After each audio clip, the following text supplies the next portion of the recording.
Bismillahirrahmanirrahim. Assalamualaikum warahmatullahi wabarakatuh. Bertemu lagi di channel Sukses Perangkat Desa.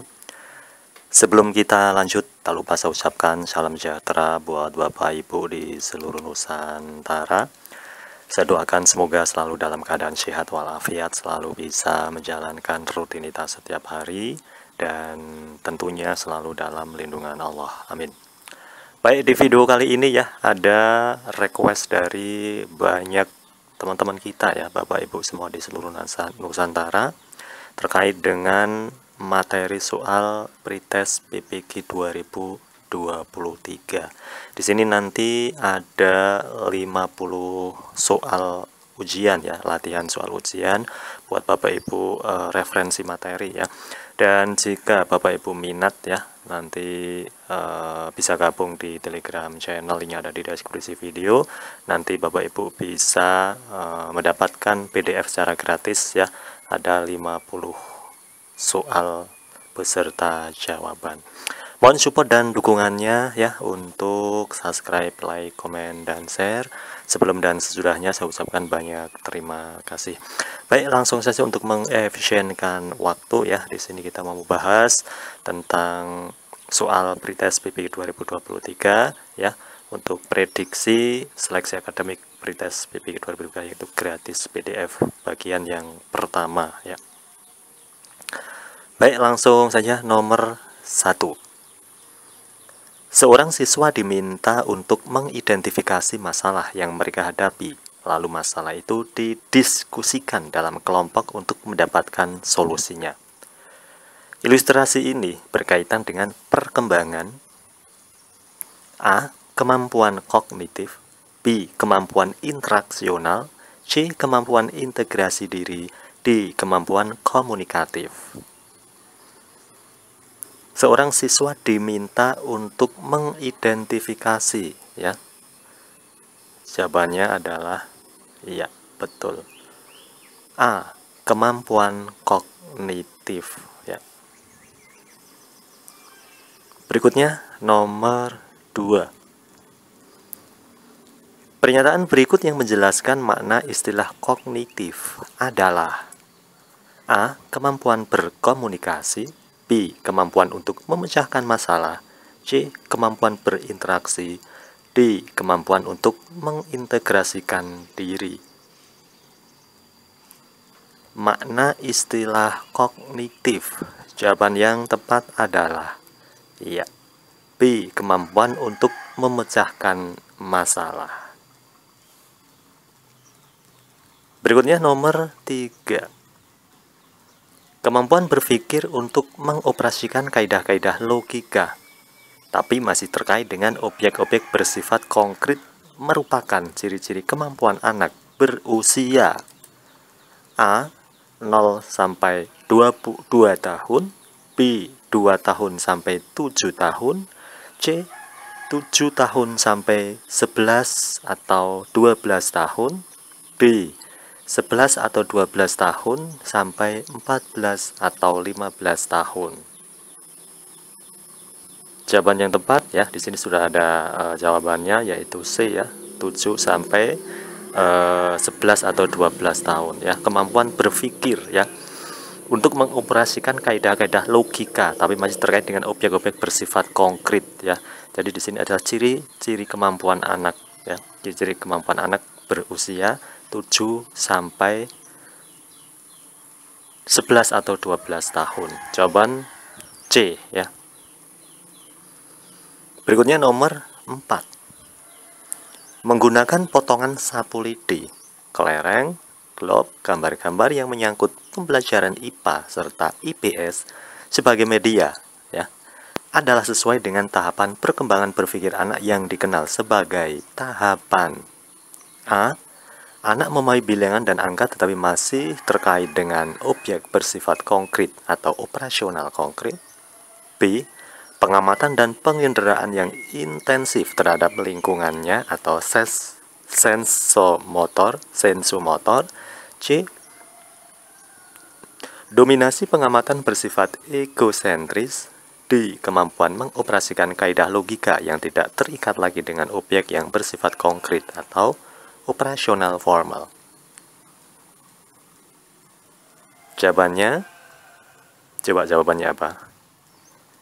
Menggunakan potongan sapu lidi, kelereng, klop yang menyangkut pembelajaran ibadah sebagai media adalah sesuai dengan tahapan perkembangan berpikir anak yang dikenal sebagai tahapan. Jawaban yang tepat adalah ya.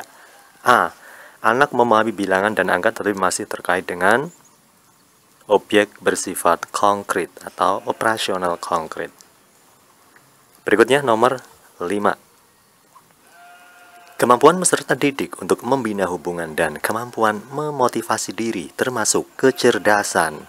A. Kognitif, B. Sosial, C. Emosional, D. Moral. Kemampuan peserta didik untuk membina hubungan dan kemampuan memotivasi diri, ya. Jawaban yang tepat adalah ya, C. Emosional. Berikutnya nomor 6. Seorang peserta didik selalu ingin mendominasi dalam suatu kelompok belajar. Dia tidak memberi kesempatan anggota lain untuk mengemukakan pendapat. Jika teman lain yang memimpin dan mengendalikan jalannya diskusi, ia memisahkan diri dan cenderung belajar sendiri. Peserta didik tersebut mengalami permasalahan dalam perkembangan. A. Sosial emosional, B. Kognitif, C. Moral, D. Spiritual. Jawaban yang tepat adalah dipahami, ya. Iya betul, A. Sosial emosional.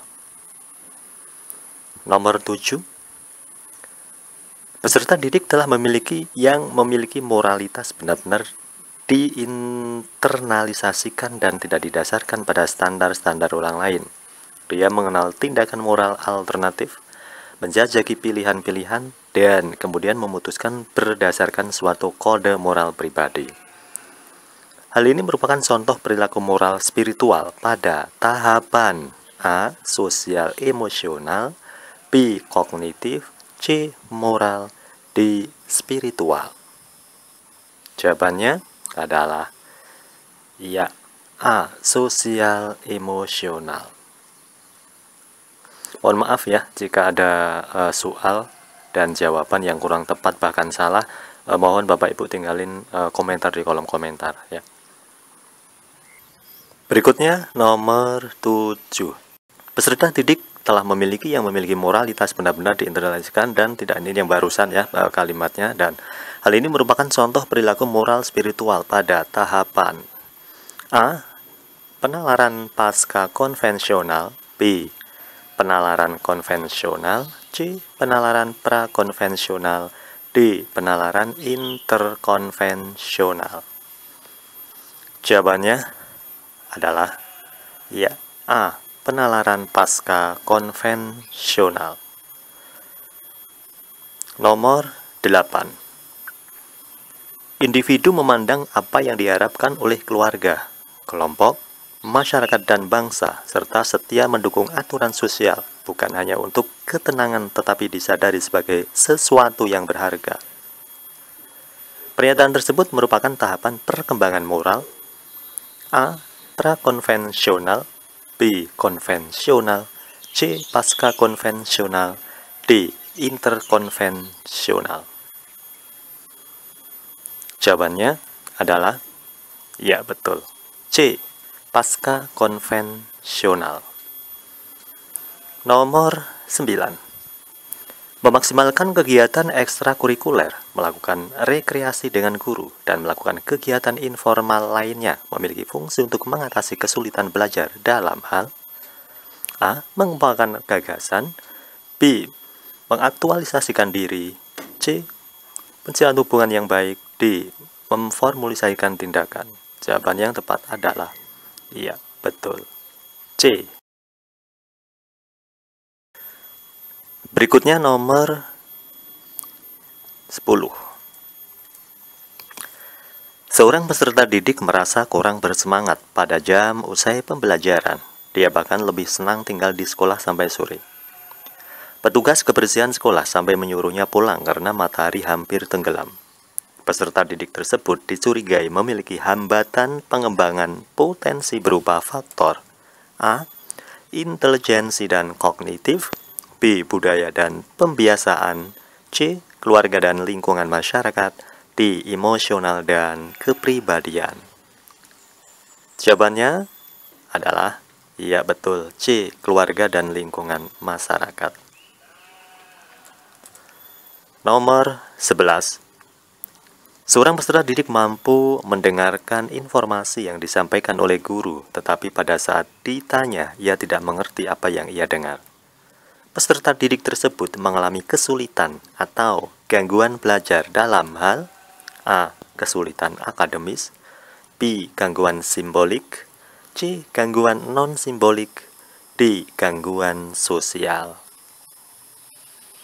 Jawaban yang tepat adalah ya B. Gangguan simbolik ya. Jadi kebanyakan untuk peserta didik itu mampu mendengarkan informasi yang disampaikan oleh para guru ya, akan tetapi pada saat ditanya oleh guru ya, mereka tidak mengerti apa yang Bapak Ibu guru disampaikan ya. Jadi namanya adalah gangguan simbolik. Nomor 12. Perbedaan antara konseling dan wawancara terletak pada maksud dan tujuannya. Tujuan konseling adalah A. Membantu siswa agar dapat memecahkan masalah pribadinya, B.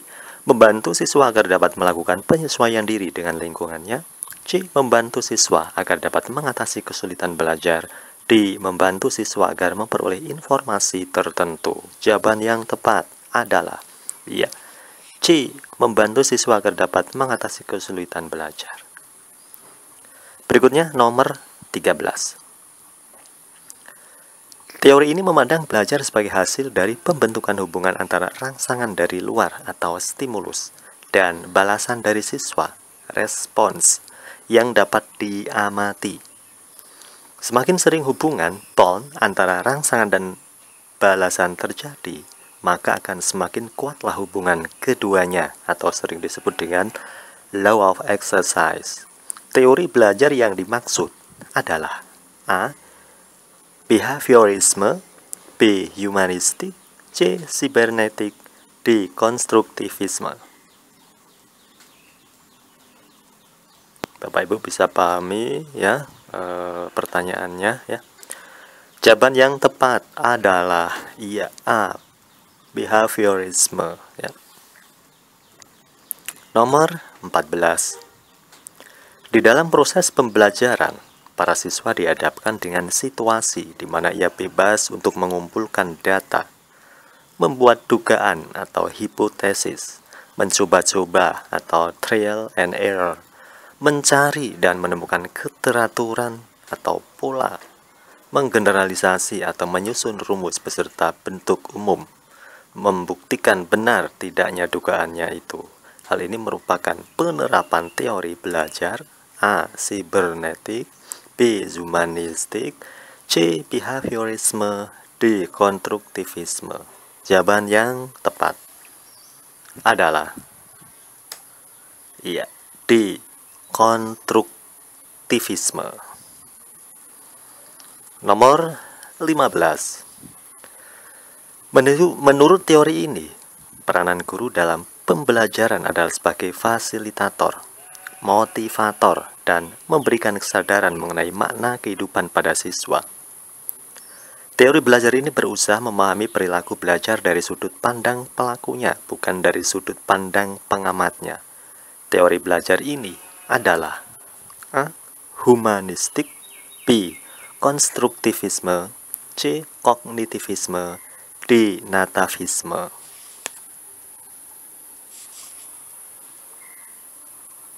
Jawaban yang tepat adalah ya A. Humanistik ya. Baik, terima kasih ya. Nanti next video kita lanjut ke nomor berikutnya ya. Semoga bermanfaat. Sekali lagi buat Bapak Ibu yang minat PDF-nya ya, bisa gabung di Telegram channel, linknya ada di deskripsi video. Nanti langsung chat adminnya atau chat saya pribadi ya. Baik, sekali lagi ya, jika ada soal dan jawaban kurang tepat bahkan salah ya menurut Bapak Ibu ya, mohon tinggalin komentar di kolom komentar. Sekali lagi jangan lupa untuk like, comment, dan share, dan salam santun, salam silaturahim, sukses berjamaah. Akhirul kalam, assalamualaikum warahmatullahi wabarakatuh.